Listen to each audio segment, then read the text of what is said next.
Welcome to week 7, day 2. So, today we're going to talk about managing anxiety and fear. I was going to say stress, but it's fear.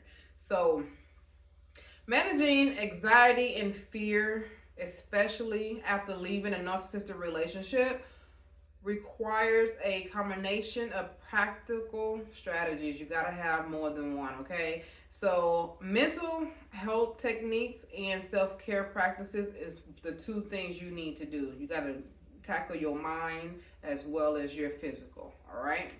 So, here are some cohesive guides. Here's a cohesive guide. I'm going to go step by step on what some of the things you can do. And that way this can help you to manage your anxiety and as well as fear because you're going to have it. Understanding, first you want to understand the anxiety and fear that you're having. That is the most important way to get over it. Education and educating yourself on what anxiety is as well as the fear that you're feeling and you're facing is so important because then when it arises, you will know exactly what to do. So here are some of the symptoms. You want to recognize symptoms, physical symptoms. You will experience rapid heartbeat, sweating, trembling, shortness of breath, dizziness, muscle tension. And then you have emotional symptoms, feelings of dread, irritability, restlessness, feeling of being overwhelmed, like, oh, this is just too much for me. Your cognitive symptoms. Here are some cognitive with your brain, okay, to your mind. Racing thoughts, difficulty concentrating, catastrophizing, negative self-talk. That's why my book is important to have. It will counteract all that, okay? And then you want to identify your triggers. Past trauma is very real. So flashbacks are some of the things you can have that can involve are reminders of the narcissistic relationship. People might say something or do something, and you might see someone who look like your ex or whatever. Those are triggers. I have seen somebody who looked like my ex. Matter of fact, at the airport, and the way he was acting, and he was dressed like my ex, used to dress with the fedora hats and all that, and that kind of stuff. And he was the way he was acting, I was like, oh my goodness, I had to double take to see if make sure that wasn't him. But of course, it wasn't him. But he was on my flight. That's why I had to double take. Like, wait a minute, because if it was him, I was gonna probably say, you know what, I'm not taking this flight. I'm going to go ahead and work another flight and give this one away because we can do that. That's a good thing about that. Anyway, so you have current symptom. You got not current symptom, current stressors. Situations are people that evoke anxiety and fear out of you. Be careful with that. You might have someone like your parents or somebody who say certain things or act a certain way, and now you're like, I really don't want to talk to her because she's always talking about my past, and I don't want to talk about my past. Those type of things. Even a friend who wants to help you, but yet they keep bringing it up, and you want to let it go. Like, you know what? I'm past that. If you have a friend that wants to help, first of all, understand that they are trying to help you.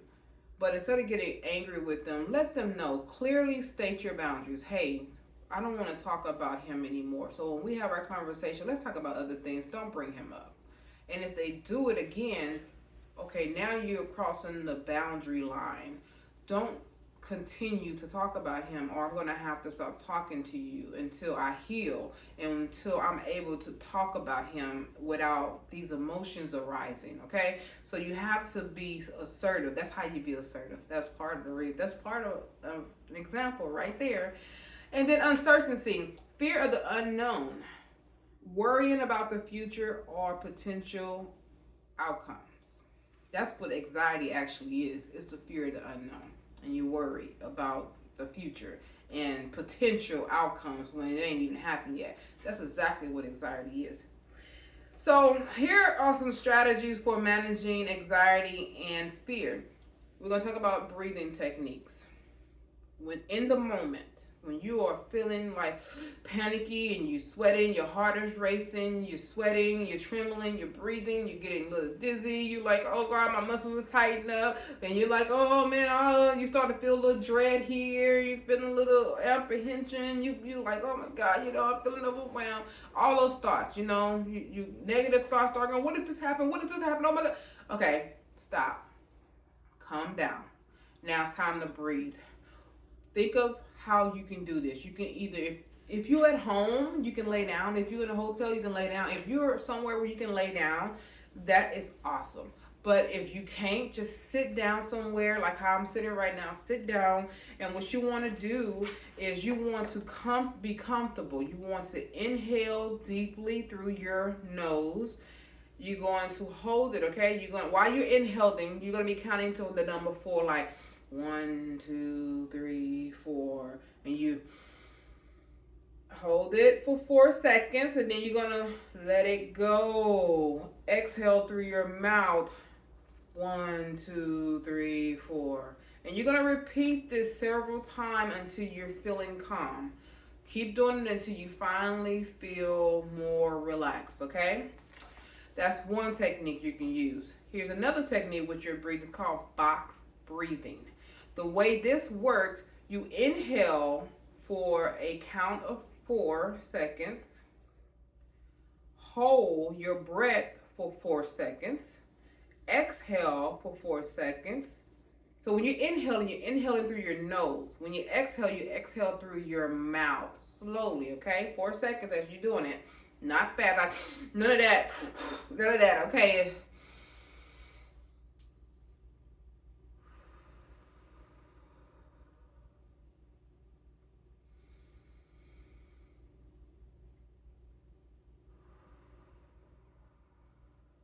Alright, it's like that. And it's really great to do it with your eyes closed so that you won't have no distractions, okay? And you're going to repeat this several times as well. Now, here's another technique that you can do. You can mindfulness and, of course, meditation. So remember, we did mindfulness, all right? So I'm just going to give you a little brief of it. And we also did body scanning. I'm going to give you a little brief of that as well.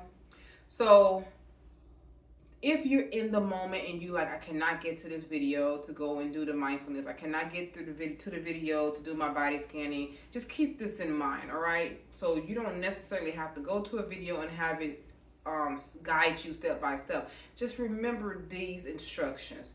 First, for the mindfulness meditation, you want to focus on the present moment without judgment. Don't judge it. Just focus on what's happening in the moment, all right?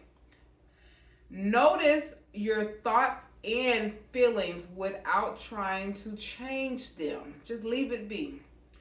Use guided meditation if needed, but this is when you can't get to that guided meditation, all right?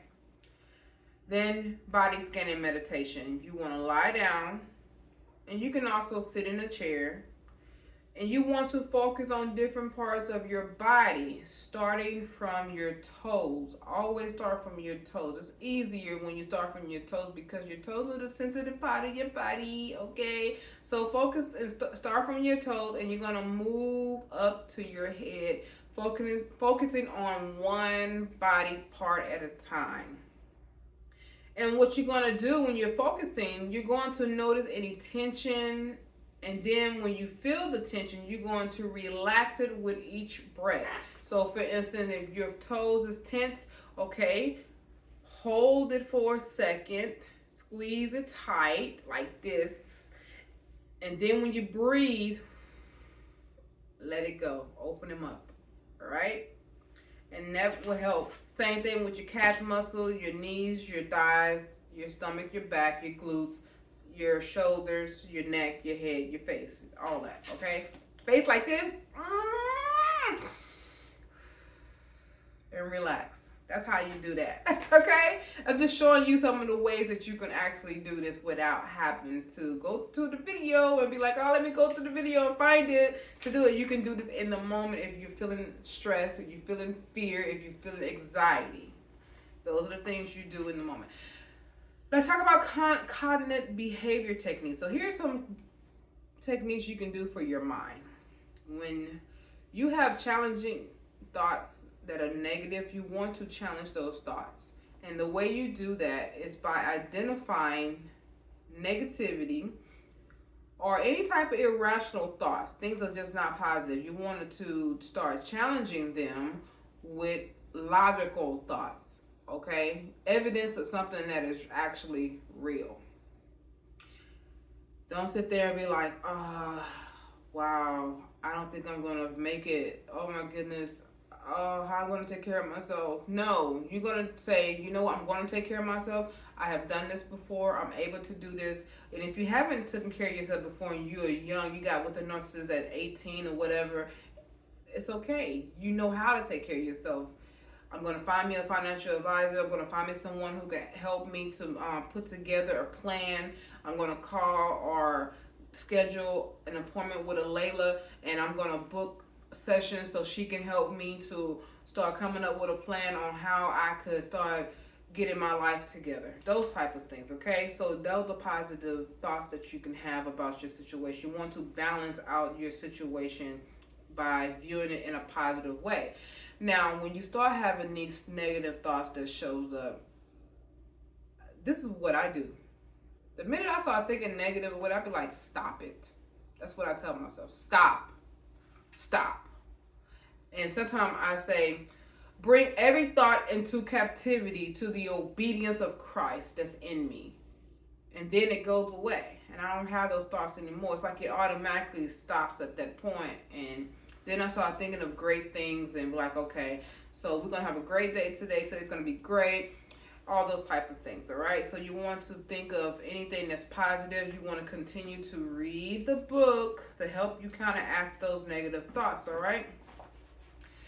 Especially if you don't know what to say to yourself. Find a word of affirmation for the day and then repeat that over and over again until you can remember it, all right? And then when those negative thoughts come up, you can say those positive affirmations to yourself. Let's talk about physical activity. So here's some things you can do. You can exercise. Exercise is very, very positive for your mind and your body as well. So engage in regular physical activities such as walking, jogging, swimming, or yoga, or even Tai Chi. I'm going to show you some Tai Chi later in the course. It's called Trauma Tai Chi. It's to help you with trauma. I'm going to show you a video on how. Actually, I'm going to, and it's going to be one of your exercises. Matter of fact, one of your assignments, and I'm going to go through that with you so you'll know how to do that if you choose to do Tai Chi instead of yoga. Some people choose both. Some people just choose one or the other. And not a lot of people are comfortable with all that stretching and stuff, even though it's great for your body, but you might not be able to do it. And Tai Chi is like a form of the yoga, but it's more easier to do, is what I want to tell you. So exercise release endorphins, which can improve your mood and reduce anxiety. Movement, let's talk about movement breaks. So the way you do movement breaks, let's say if I'm sitting down like right now and you've been sitting down all day. So what you want to do is take short breaks throughout the day to stretch or just to move around.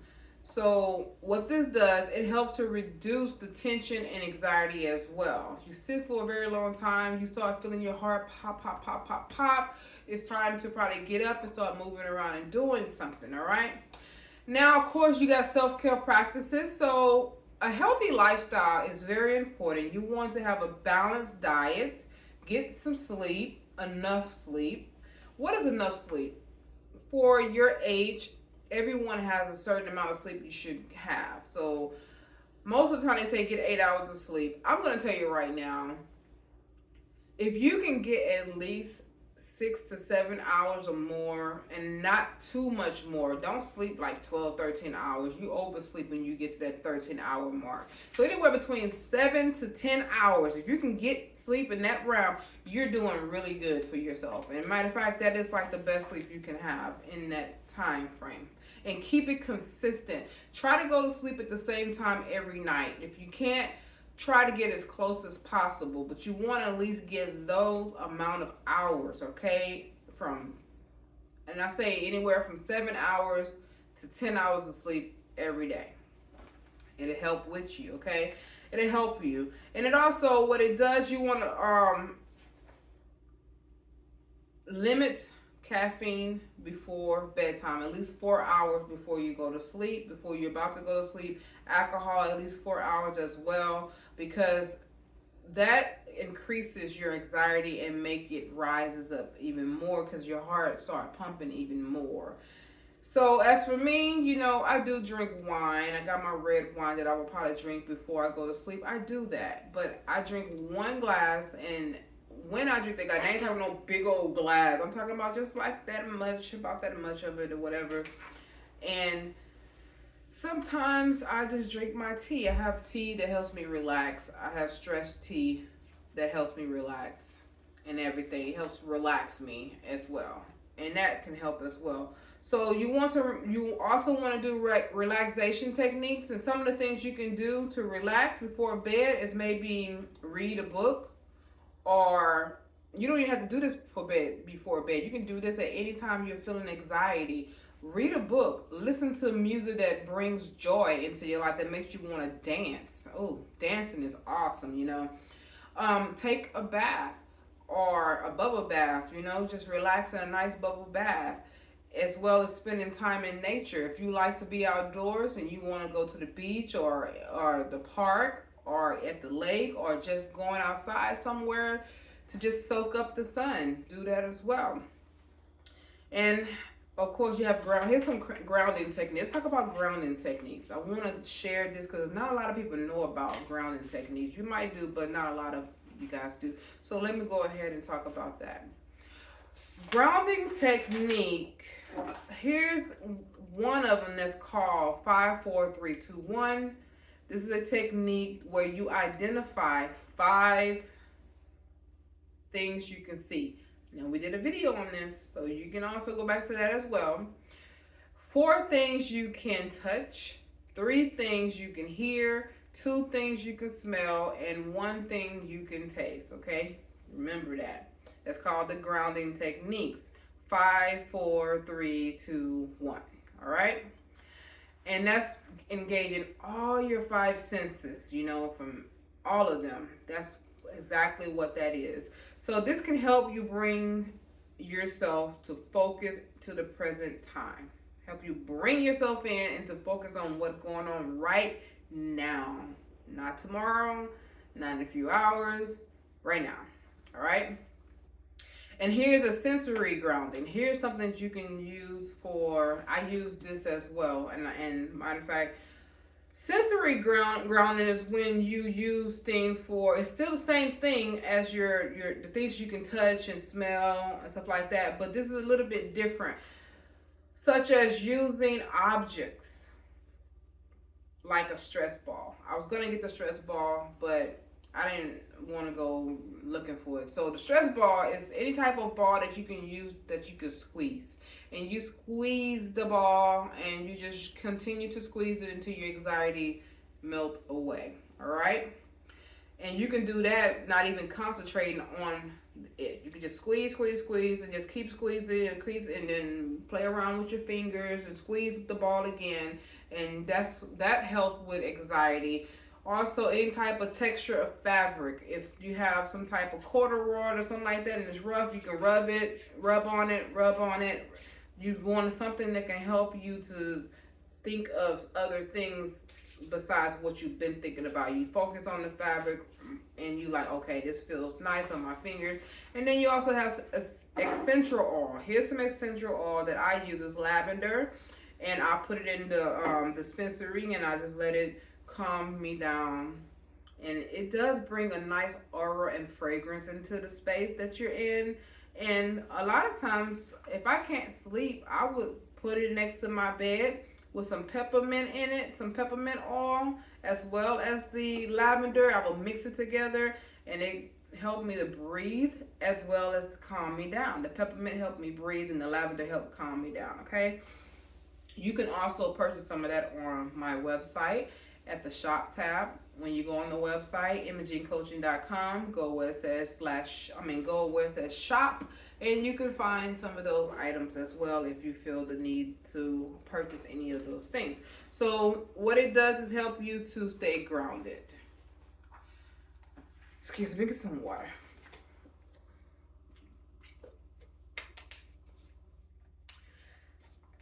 When you are facing anxiety and fear, you need to build a support system. You already have your support system, so hopefully you haven't got rid of them just because you finally got rid of the narcissist. No, you want to keep the support team that you have, or even add to the support team that you have, because some of your support team will probably fall off on their own because they're like, well, she's doing fine now. She don't need me no more. I can go on and do my thing or whatever.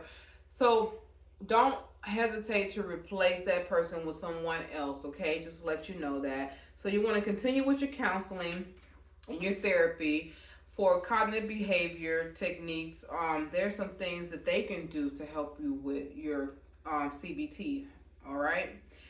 And your support group, remember you still got the discussion forum, share, all right? And be respectful to each other. You also want to continue to connect with loved ones that will help you as well with your anxiety. And any type of social events, join some type of activity. That's why I said kickboxing. Kickboxing is wonderful for anxiety. You can kick some ass, okay? And you want to just use that as well. It helps reduce your mood and your anxiety. And then developing coping skills. Let's talk about that right quick before we end the video. Let's talk about coping skills. Developing coping skills is very important. So what you want to do is have a daily schedule. Establish a daily routine that includes time for work, relaxation, exercise, and social activity. A schedule like that, it can provide a sense of stability and control. Time management. You want to break tasks into smaller, manageable steps and prioritize activities. This can help it can help you to prevent overwhelmness, and it reduces anxiety, all right? So your time management is very important, so that way you won't be overwhelmed. And if you don't know how to manage your time, I can teach you how to do that as well. When you have a one-on-one coaching session with me, I can help you put together a plan on how to manage your time based on what you have going on in your current life. Let's talk about positive self-talk. Affirmation. Use positive affirmation to reinforce your self-worth and resilience. Repeat phrases like, I am strong, I can handle this, and I am in control of my thoughts. Encouraging statements such as reminding yourself of past success, not past failures, okay? Past success and your strengths, okay? Focus on what you have accomplished already and how you have overcame challenges, all right, before, because you have already overcame something because you left the narcissist. You did a big step, okay? So definitely focus on those positive things. You want to create outlets. So here are some creative outlets that you can have. Something such as art and music is a creative outlet, something that you can pour yourself into that is more of you giving to something versus having someone take away from you, okay? So engage in creative activities like drawing, painting, playing an instrument if you know how to play an instrument, or you can learn and take lessons on how to play instruments such as piano or guitar or something like that, or even singing. So if you have a nice voice, you might want to start back singing again. Do that. Hey, write some music where you can talk about your experiences. Hey, Taylor Swift, she does it all the time. That's how she got famous, by talking about her breakups with her boyfriend. So anyways, creative, you want to create expressions that you can use as therapeutic to help you manage your emotions, okay? Writing. Hey, you might not be a great singer, but you can write. That's why I had you journaling all this time. So continue to keep journaling, and you want to continue to write down your thoughts and your feelings. So this can help you to process your emotion and gain clarity. That's the reason why it's so important to write. And also to get it out of you so you don't keep having it eating away at you. So here are some long-term strategies. Continuous learning. Always continue to learn. You want to also learn more about anxiety, because then that way it can help you with the effects that it has on your body. You want to know about what anxiety do to you. What is it actually doing to you? And also what it's doing to your mind. You want to understand it. So when you understand anxiety, it will help you to reduce the fear that you are pretty much psyching yourself out with, because it's not real. It hasn't happened. So just understand that learning about it, it helps you to control it. Self-improvement. Engage in activities that promote personal growth and resilience, such as reading self-help books and attending workshops.